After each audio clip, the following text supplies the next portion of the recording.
The shoulder joint is the most mobile joint as it exhibits the greatest amount of motion out of any joint in the human body. Although this is a great thing because you're able to move your arms around in a large range of motion, it does leave the shoulder joint susceptible to instability. This is why you commonly hear people having shoulder instability and not hip instability, even though they're both ball and socket joints. The shoulder joint has more range of motion and less stability, while the hip joint has more stability and less range of motion. This is why shoulder instability is a very common complaint in the bodybuilding community. Having unstable shoulders is not only uncomfortable and in many cases painful, but it will heavily impact your performance in the gym or in sports. I've been getting many comments from you guys about shoulder instability and shoulder pain. Through my education, I've learned about certain exercises and certain muscle groups that you need to target to fix shoulder instability. Having stable shoulders will not only lead to a healthier shoulder joint, but it will also translate to your upper body movements. Because I'm here to make fitness great, I'll be showing you how to get rid of weak, unstable bodybuilder shoulders and turn them into stable, strong athlete shoulders. To get more stable shoulders, our goal is to strengthen the muscles that provide a stable scapular base for the scapulohumeral muscles to work. And the group of muscles we need to strengthen are the rotator cuff and the scapular stabilizer. For both of these muscle groups, I'll be starting with isolation exercises to strengthen them. This is because if a muscle cannot function in an isolated manner, it cannot participate in a functional movement pattern. So this means we need to strengthen the muscles in isolation first, and then we can move on to functional movements. First, I'll start off with the rotator cuff. Pretty much everybody has a weak rotator cuff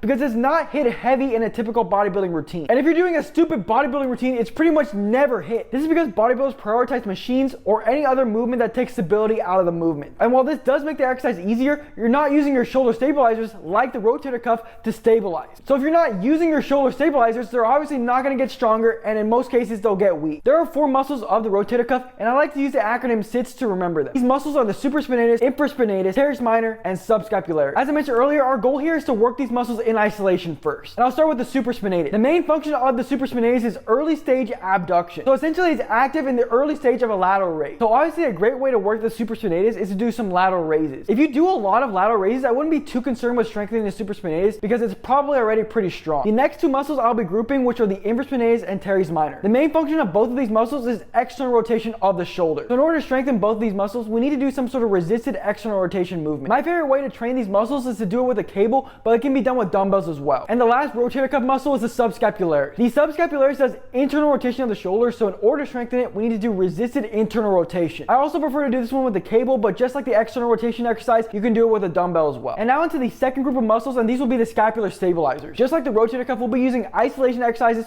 to target these muscles first. And the first scapular stabilizer will be the traps. I'll be starting with the mid and low traps because from my experience, these are the muscles that are weak on pretty much everybody. I'll be starting with the mid trap, and in order to strengthen it, we need to be doing T raises. I again like to do this with a cable, but you can also do it with a dumbbell and a bench. First thing you may be thinking when you see this exercise is, isn't this just a rear delt fly? And while it does look very similar, it's different. First of all, you'll be having your palms up, or if you're doing this with dumbbells, you'll be having your thumbs pointed towards the sky. And second, when you do a rear delt fly, you're focusing on moving your upper arm outward. But when doing T raises, you're focused on moving your scapula together or towards the middle. So this combination of the hand positioning plus you cueing yourself to move your shoulder blades rather than your arm will allow you to isolate the mid traps the best you can. Now onto the low trap strengthening exercise, and this will be Y raises. I also like to use cables for this exercise, but you can also use dumbbells and a bench. Same thing with the T raises here. You're focusing on movement of the shoulder blades and not the arm. For this exercise, you'll be focusing on moving your shoulder blades towards the midline and not letting them elevate. Most people, when they perform this exercise, want to raise their shoulder up and get the upper traps involved because they're much stronger than the low trap. But since you want to isolate the low traps, you'll be focusing on keeping your shoulders down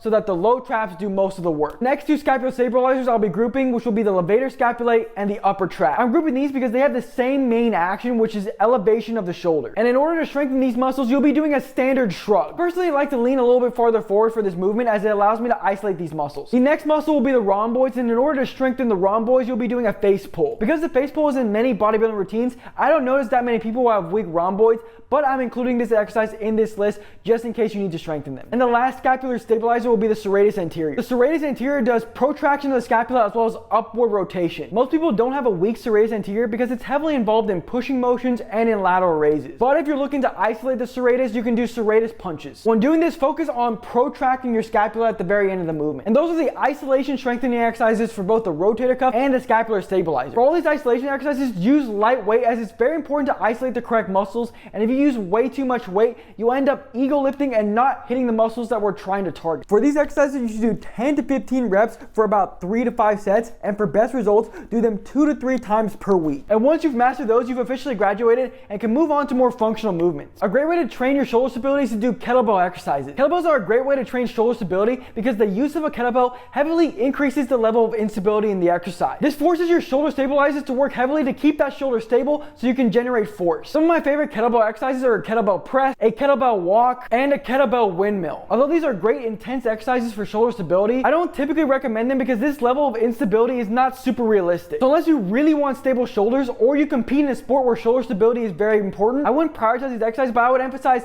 functional exercises that work on scapular stability. And these exercises can be found in the Ultimate Athletic Bodybuilding Academy, where not only do you get a great athletic bodybuilding program every month, which not only builds muscle, but forces you to use your scapular stabilizers in a functional way, but you also get access to a private community, which includes my brother, me, and other athletic bodybuilders. I'll leave a link in the description if you're interested. But as I mentioned earlier, if you're not an elite athlete who requires lots of shoulder stability, doing an athletic bodybuilding routine where there's some sort of instability in your upper body movements will be enough for your shoulder stability. Thanks for watching this video. If you have any questions, leave a comment down below. Please like the video if you enjoyed and subscribe if you want more content like this.